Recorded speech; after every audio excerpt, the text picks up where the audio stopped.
Il n'y aura plus d'unité spéciale d'intervention des eaux et forêts.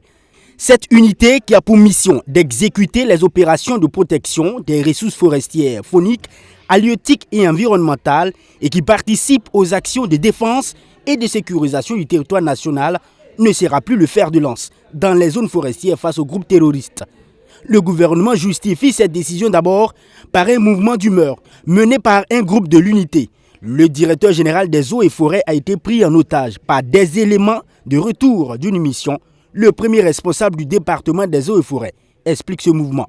L'unité spéciale d'intervention des eaux et forêts a été mandatée pour une opération de sécurisation dans la région de Bobo-Dioulasso.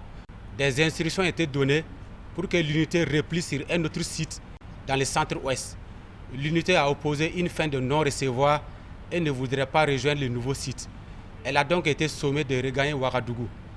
Une fois rentrée à Ouagadougou, l'unité a pris en otage le directeur général des eaux et forêts en empêchant toute sortie du sein de la direction générale. L'unité s'est positionnée avec ses hommes, armés avec des armes lourdes, avec des armes légères, pour contrôler toute l'enceinte. Après de moultes tractations, l'unité a été désarmée autour de 14 heures.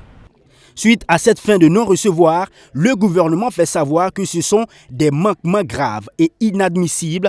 Il y aura des sanctions disciplinaires également contre les 165 éléments ayant mené cette opération. Ces faits ont été constatés de graves à très graves.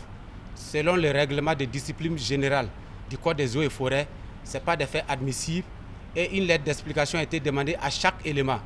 Il faut rappeler que ceux qui sont rentrés en mouvement sont au nombre de 165. Donc ils ont produit des lettres d'explication et au cours du Conseil des ministres, des instructions ont été données pour la dissolution de l'unité spéciale d'intervention des eaux et forêts. L'unité dirigée par le commandant Paul Rodrigue Nassa a été voulue par le capitaine Ibrahim Traoré et son gouvernement en début d'année 2023. Elle a été opérationnalisée quelques mois plus tard avec des moyens logistiques et un armement afin d'être plus efficace dans leur mission régalienne. En plus des services de renseignement, l'unité est forte de 250 hommes. Le Conseil s'est aussi penché sur les conditions et des modalités de répartition et de prélèvement de la cotisation des agents du public à la Caisse nationale d'assurance maladie universelle. Un décret a été adopté dans ce sens. Donc le Conseil des ministres d'aujourd'hui, après analyse de ce projet de décret, l'a adopté. Et ça permettra à toutes les couches sociales de notre pays d'être concernées, d'être prises en charge.